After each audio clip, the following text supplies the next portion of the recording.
महाराष्ट्र में अनलॉकिंग के तहत कल से 50% क्षमता के साथ खुल सकेंगे सारे मल्टीप्लेक्स।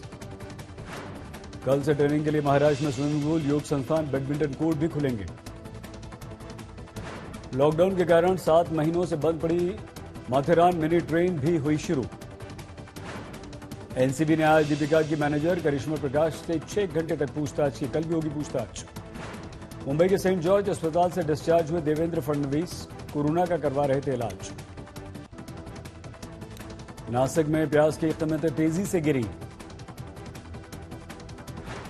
अहमदाबाद के कपड़ा गोदाम में भीषण आग, 11 की मौत।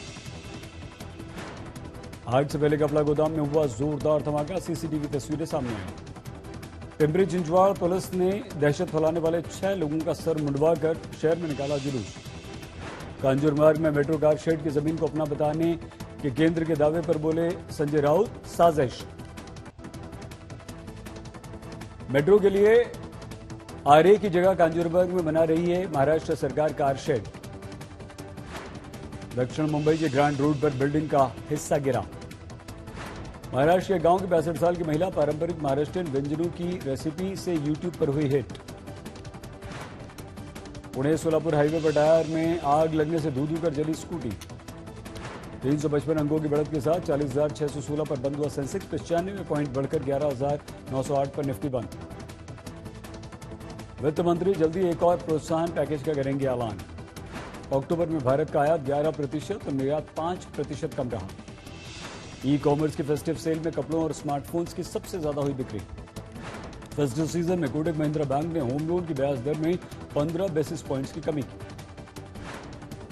एक्टर फरजान खान की 46 साल की उम्र में बेंगलुरु में मौत। 90 के दशक में फरेब, मेहंदी जैसी फिल्मों में किया था फरजान ने काम। पैसों की तंगी थी, बीमार थे।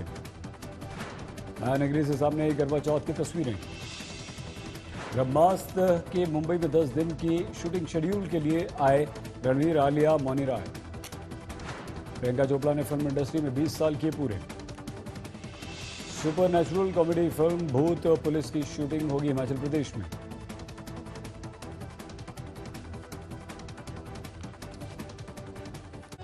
नमस्कार, आप देख रहे हैं आज तक। आपके साथ मैं हूं सईद अंसारी। स्वागत है आपका मुंबई मेट्रो में।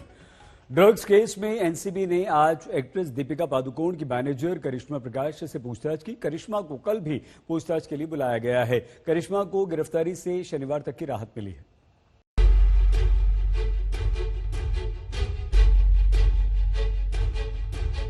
कुछ हफ्तों पहले तक रोजाना सुर्खियों में छाए रहने वाले ड्रग केस में आज लंबे वक्त बाद सुगबुगाहट हुई, जब करिश्मा प्रकाश पूछताछ के लिए एनसीबी दफ्तर पहुंची। दीपिका पादुकोण की मैनेजर करिश्मा 12:15 बजे के करीब अपने वकील के साथ एनसीबी दफ्तर पहुंची थी। करिश्मा प्रकाश से एनसीबी अधिकारियों ने 6 घंटे पूछताछ की। करिश्मा से पूछताछ पूरी नहीं हुई है। करिश्मा को शुक्रवार को भी एनसीबी दफ्तर में हाजिरी लगानी होगी। मैं आपको वो इन्फॉर्मेशन शेयर नहीं कर सकता हूँ। उनको आज उनका स्टेटमेंट पूरा नहीं हो पाया, कल उनको वापस बुलाएगा। करिश्मा प्रकाश, जो कि दीपिका पादुकोण की मैनेजर हैं और अब नारकोटिक्स के एक केस में आरोपी हैं, उन्हें आज पूछताछ के लिए बुलाया गया था। 6 घंटे करीब उनसे नारकोटिक्स के अफसरों ने पूछताछ की। सबसे अहम सवाल ये थे कि वो कब से उन ड्रग पेडलर्स के संपर्क में थी जिनके बारे में एनसीबी को पता चला है। किस तरीके के ड्रग्स इन ड्रग पेडलर से उन्होंने मुहैया कराए थे। ये ड्रग्स वो अपने कंजम्पशन के लिए लेती थी या इसे किसी और को प्रोवाइड करती थी या किसी और को देती थी अपने निजी फायदे के लिए। इसी तरीके के सवाल करिश्मा से पूछे गए। 27 अक्टूबर को करिश्मा के वर्सोवा स्थित घर पर रेड मार कर एनसीबी ने हशीश और सीबीडी ऑयल बरामद किया था। करिश्मा के घर से बरामद हुई ड्रग कंजम्पशन क्वांटिटी में थी। इसके बाद करिश्मा को सम्मन भेजे गए थे, लेकिन करिश्मा पूछताछ के लिए नहीं पहुंची थी और उन्होंने एनडीपीएस कोर्ट में अग्रिम जमानत की अर्जी डाल दी। कोर्ट ने उन्हें शनिवार तक अंतरिम राहत दी है। कोर्ट करिश्मा की अर्जी पर शनिवार को फैसला सुनाएगी। एनसीबी अधिकारियों ने भी कोर्ट को बताया कि वो भी शनिवार तक कोर्ट का फैसला आने से पहले करिश्मा को गिरफ्तार नहीं करेंगे। पिछले महीने भी करिश्मा प्रकाश और दीपिका पादुकोण से ड्रग केस में पूछताछ हुई थी। जिसकी वजह थी करिश्मा और दीपिका के बीच ड्रग्स को लेकर सामने आई एक चैट। उस समय दीपिका और करिश्मा दोनों ने ड्रग्स लेने से इनकार किया था और कहा था कि चैट में जो ड्रग्स के नाम दिए गए थे वो नाम वो है जो वो सिगरेट के लिए इस्तेमाल कर रही थी। करिश्मा प्रकाश उसी केस में आरोपी है जिस केस में रिया चक्रवर्ती अरेस्ट हुई थी। इसी के तहत एगी डिमिट्रियादेस जिन्हें अरेस्ट किया गया वो अर्जुन रामपाल के जानने वाले हैं, अर्जुन रामपाल की गर्लफ्रेंड के भाई हैं और अन्य भी बहुत से ऐसे सस्पेक्ट हैं जो एनसीबी के रडार पर हैं, जो कि बॉलीवुड से जुड़े हुए हैं। करिश्मा प्रकाश से पूछताछ की जा रही है और ये पता लगाने की कोशिश की जा रही है कि जो ड्रग्स उन्होंने ड्रग पेडलर से मुहैया कराए थे, जिनसे उनके संपर्क थे, वो ड्रग्स वो किन कलाकारों को दे रही थी या कौन से ऐसे कलाकार थे जो ड्रग्स लिया करते थे।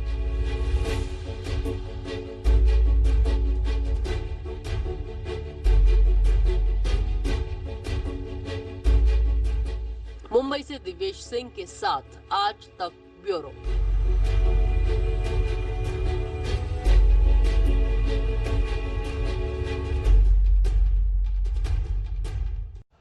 लॉकडाउन ने एक महाराष्ट्र की दादी को यूट्यूबर बना दिया। 6 महीने में ये दादी इतनी पॉपुलर हो गई कि लोग इनके साथ सेल्फी लेते हैं।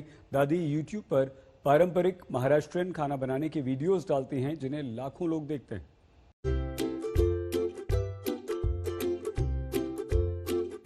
महाराष्ट्र के अहमदनगर के एक गांव सारोला कासार की सुमन धाम ने YouTube पर पारंपरिक महाराष्ट्रियन खाने के वीडियो डालती है। 6 महीने में इनके 6 लाख सब्सक्राइबर हो गए हैं। 65 साल की उम्र में इनका टैलेंट बाहर आने की कहानी भी बड़ी रोचक है। इनका पोता यश लॉकडाउन में कॉलेज की छुट्टियों में घर आया था। उसने अपनी आजी से पाव भाजी खाने की इच्छा जताई तो ये बोली कि मुझे पाव भाजी बनानी नहीं आती। तो यश ने इन्हें YouTube पर पाव भाजी के वीडियो दिखाए। आमच्या भैयाला पावभाजी खायची होती तर मग मला त्यांनी 1-2 रेसिपी दाखवल्या तर मी म्हणलं मी याच्यापेक्षा भारी बनवीन। मग केली आम्ही, आमच्या घरात सगळ्यांना आवडली। उन्होंने फिर अपने तरीके से जो उनकी ऑथेंटिक स्टाइल है उसमें उन्होंने पाव भाजी की रेसिपी बनाई तो वो मुझे और घर वालों को सभी को बहुत अच्छी लगी। तो फिर हमने ये मतलब डिसाइड किया कि हम जो टैलेंट है आजी का तो उसको YouTube पर लेके जाएंगे और चैनल बनाएंगे आपली आजी नाम से। तब फिर हमने 6-7 महीने पहले शुरुआत की और इतना सपोर्ट अच्छा मिला कि हमारे बस 6 मंथ में हमारे 6 लाख सब्सक्राइबर्स हो चुके हैं। सुमन धामने की रेसिपीज के साथ उनके मसालों की मांग भी होने लगी है तो उन्होंने मसालों की बिक्री शुरू कर दी है। दोपहर तक घर का काम खत्म करके अब सुमन या तो वीडियो शूट करती हैं या फिर मसाले तैयार करती हैं। सगळं दालचिनी, लवंगा, जिरे, सगळे असे काळे मिरे, मोठे मसाल्याची, विलायची, मग ते तयार करायचा मसाला भाजून बिजून असा बारीक दळायचा तो। मग आता घरचं असल्यामुळं मग जास्त करावं लागत ना इकायचं म्हणल्यावर। माझ्या नातवांनी मला लई मोठ्या ह्याच्यावर नेलं, नाही तर आमच्याची काय झालं असतं असं। सुमन को अब उनके गांव के बाहर भी लोग पहचानने लग गए हैं। अहमदनगर जिले में उनके साथ कई बार लोगों ने सेल्फी भी ली है। सुमन ने वाकई साबित कर दिया है कि जीवन के किसी भी मोड़ पर नए काम की शुरुआत की जा सकती है और सफलता हासिल करने की कोई डेडलाइन नहीं होती। अहमदनगर से रोहित वाल्के के साथ आज तक ब्यूरो।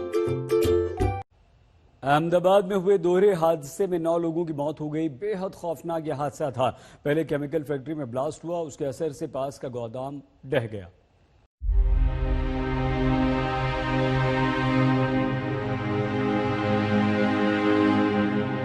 चंद घंटों तक जिस जगह पर चहल पहल थी वहां देखते ही देखते मुर्दनगी छा गई। मलबे का ये ढेर कुछ देर पहले तक कपड़े का गोदाम था, लेकिन यहाँ काम करने वालों के लिए यही गोदाम जिंदा कब्र बन गया। हादसा कितना भीषण था इसी से अंदाजा लगाइए कि गोदाम का एक भी पिलर सही सलामत नहीं बचा और पूरी की पूरी छत जमीन पर धराशायी हो गई। अहमदाबाद के पिराना इलाके में इस गोदाम के ठीक पीछे एक केमिकल फैक्ट्री में आग लग गई थी। केमिकल की आग की चपेट में आने से फैक्ट्री में जोरदार धमाका हुआ। इससे फैक्ट्री के परखच्चे तो उड़े ही, धमाके के असर से पड़ोस के इस कपड़ा गोदाम की नींव भी हिल गई और पूरी इमारत जमीन पर आ गिरी।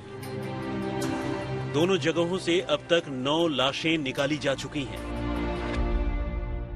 ये गोडाउन के पीछे कोई केमिकल फैक्ट्री है, वहाँ केमिकल रिएक्शन होगा, उसके ब्लास्ट की वजह से ये दीवार और छत गिर गई और उसी में कुछ केमिकल था, उसके बैरल जब जले तो उसकी वजह से आग यहाँ गोडाउन में भी फैली।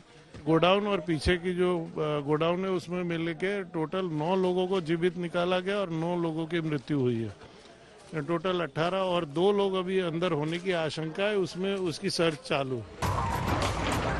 गोदाम के मलबे में अभी कई और लोगों के फंसे होने की आशंका है और इन्हें निकालने के लिए रेस्क्यू ऑपरेशन जारी है।